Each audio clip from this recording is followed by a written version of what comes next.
Hello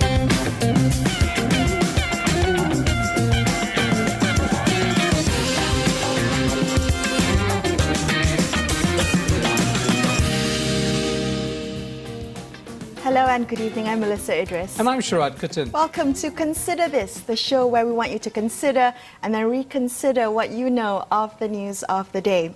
Now, while most of the headlines have been focused on COVID-19 news, let's not lose sight of other things that are happening around the country. Now, one news that we found particularly interesting today was that of Datuk Nur Farida Muhammad Arifin, one of the founders of G25, being removed from her position as the chairman of the Human Resource Development Fund, or HRDF.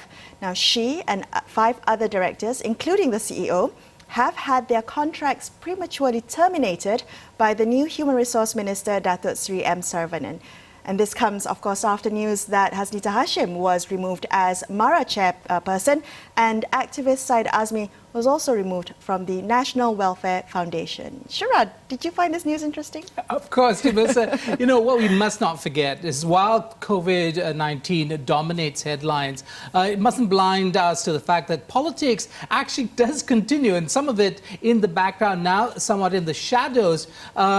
One of the issues I think here would be whether a new team coming in, new leadership, would continue the reform agenda that was kind of spearheaded by the previous administration. With HRDF, it would include things like removing or reducing conflict of interest, abuse of power, and also some of the legislative reforms that were intended by the outgoing team. So all that's very important, including the question of the institutional independence of many of these agencies that come out of government. That's really important. We must not lose sight of these other maneuverings happening in the background. That's right. So all of that has been flying under the radar, but what has been on the radar is the latest COVID-19 numbers. Now, 142 new confirmed cases were recorded today, bringing the total to 2,908. There were also 2 more deaths, which brings the total number of fatalities to 45. Now, tonight on the show, we're going to be focusing on the challenges faced by Malaysians working in Singapore. And this is after the Singapore government recently announced that it would not extend beyond March 31st subsidies for Singaporean employers to find temporary housing for their Malaysian workers. Now, can Singapore businesses, which are highly dependent on Malaysian workers, afford to foot the full housing bill, especially against a background of a slowing economy? And will this lead to Malaysian employees being retrenched? Joining us to help us get a better sense of what's happening in Singapore, we have on the line KF Seetoh, founder of Makansutra, which is based in Singapore. He's also a prominent street food consultant, and CNN had dubbed him the guru of grub. Welcome to the show, Seetoh. Thank you so much for joining us today. Hi, thank you for having me. So you've been in the F&B business for many years now. Can you help us understand the current situation of that industry, which, if I'm not mistaken, employs about 300,000 Malaysians? Yes. In fact, in total, there are about over 400,000 Malaysians working in Singapore. That's a significant number. And I think about closer to 300 of them work in what we call the blue-collar skilled and unskilled sector. That is a very, very important because they help power the SMEs. As you know, the SME form the backbone of Singapore's industry. It is very, very important. We are interlinked in so many ways. Yeah, and and I think that was probably what prompted the Singapore government to introduce that scheme to support employers, Singaporean employers, to retain their Malaysians as the borders closed 2 weeks ago. Now, could you perhaps tell us what you've heard from the industry and industry players about this last 2 weeks in terms of an attempt to either retain Malaysians, companies that might have lost Malaysians? What stories are you hearing, Seetoh? The reality is grim. There's no clarity on this. Those who can hang on will hang on for dear life to all their foreign workers, not just Malaysians, because they know this will blow over and they know things are going to be good again, but they just have to hang on. Those who does not have the ability to, I think they'll just fall like a deck of cards. And yes, it will affect some of these Malaysians who will be unfortunately asked to go back. I feel really sad because we really do need these workers here to help us power industry. And I don't know how long some of these companies can hang on to. And there is, a lot of people are asked to work at home now, right. More so than ever. They are just emphasizing the work at home thing. But this is the conundrum. While people are asked to stay at home, the shops, the retail, the services sector, they remain open. But who's going to come out and buy your stuff and services? So exactly. It's catch-22. Okay, so talk to us about what you've heard in terms of the different strategies that some of these enterprises have had to adopt in order to be able to retain their Malaysian workers and keep their businesses going. Some of them have to cut overtime hours. Some of them are asked to take compulsory unpaid leave, maybe a day or half a day a week or so, just so they can get by. Everybody has to do their bit. Even the employees show the lead by taking pay cuts, and they do whatever they can, cut costs, they cut everything, just to keep that little heartbeat going until things turn around. Has anybody closed shop entirely because of Malaysian workers either choosing to remain in Johor Bahru, instead of coming to work and living in Singapore? Sorry, can you say that question again? Has anybody have restaurants or other businesses that you know of closed down because Malaysians decided not to stay in Singapore? Yes, I know of some burger chains. They do have a bunch of key workers in Malaysia that decided not to cross back into Singapore during that period. So overnight, they just could not open. So they're beginning to shut down a lot of their outlets.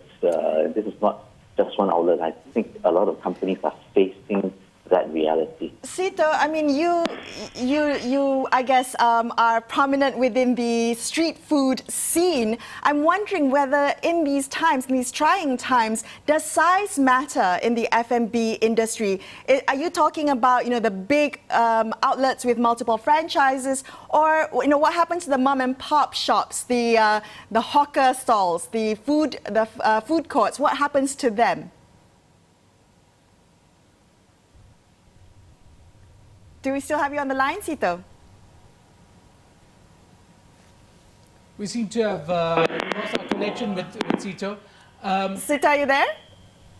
All right, I think we're going to try and see whether we can reconnect with him. Yes. Yeah, but Melisa, you asked a really important question about big players as opposed to small players. Yeah, size matter. Does size matter in this case? And also, I think also the other consideration when we look at the MCO period, remember, it started off as a 2-week period, extended to a 4-week period. Now, those Malaysians who decide to stay put in Johor Bahru, and then this is a very important connection, when the MCO is lifted and decide to come back to Singapore, there might still be a demand for them to be quarantined. So it means that they can't start work immediately. There will be a 2-week quarantine period for them. Now, this is going to be extraordinarily disruptive and also costly to businesses. So again, the relative difficulty of resuming life as normal, business as normal, the economy and society, all implicated in what's happened between Johor and Singapore. Yeah, particularly important because today I think is quite pivotal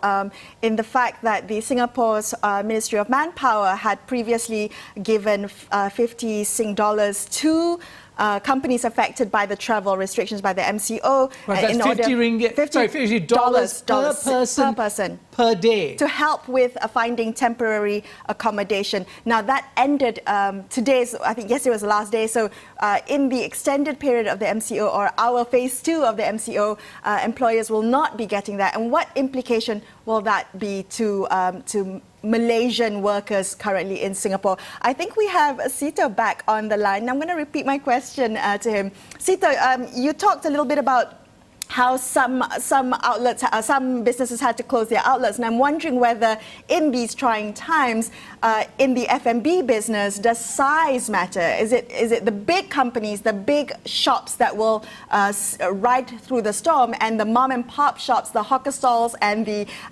food courts? They're the ones who will suffer the most, and the Malaysian workers that work with them. Yeah, if you have scale, you can just scale down a bit and just ride through this storm. But your little mom and pop people that make up the bulk of the hirers, the SMEs, if they don't have what it takes to last, they will just fall, and there will be a domino effect on the economy. So it's very uncertain. It's quite grim. Seetoh, last question for you. Could you explain to us or give us a sense of what Malaysians are earning in Singapore in the F&B sector? Because that loss of income is going to be staggering. Tell us, what do they earn? What does a chef earn, for instance? I know of Malaysian chefs who are earning, I'm talking about Singapore dollars, 3,000, 4,000, 5,000 Singapore dollars. They are key people, treasured key people, management, or they are senior chefs in the kitchen. And if you are a unskilled blue-collar worker, you are doing services, basic maintenance, cleaning services in a food hall, a hawker center, you can take home, if you're doing a full-time job, 1,500 at least on average. And most of them commute back and forth from Johor because it's cheaper to put up in Johor and make that trip into Singapore. So I think it's a fairly decent on average. If you are a mid-skilled blue-collar worker hired under what we call an S-Pass, they're called what I consider blue-collar professionals, skilled workers. If you do not offer, if employers don't offer them a minimum of 2,500, round about there, you will not get a work permit. So I think it's fairly decent. Right, okay. Well, Seetoh, thank you so much for joining us and sharing the insights from the situation in Singapore. Appreciate your time on this. Now we're going to take a quick break, and after this we're going to be speaking to Datuk Hasni Muhammad, the Menteri Besar of Johor, to find out the situation on this side of the causeway. Stay tuned to consider this.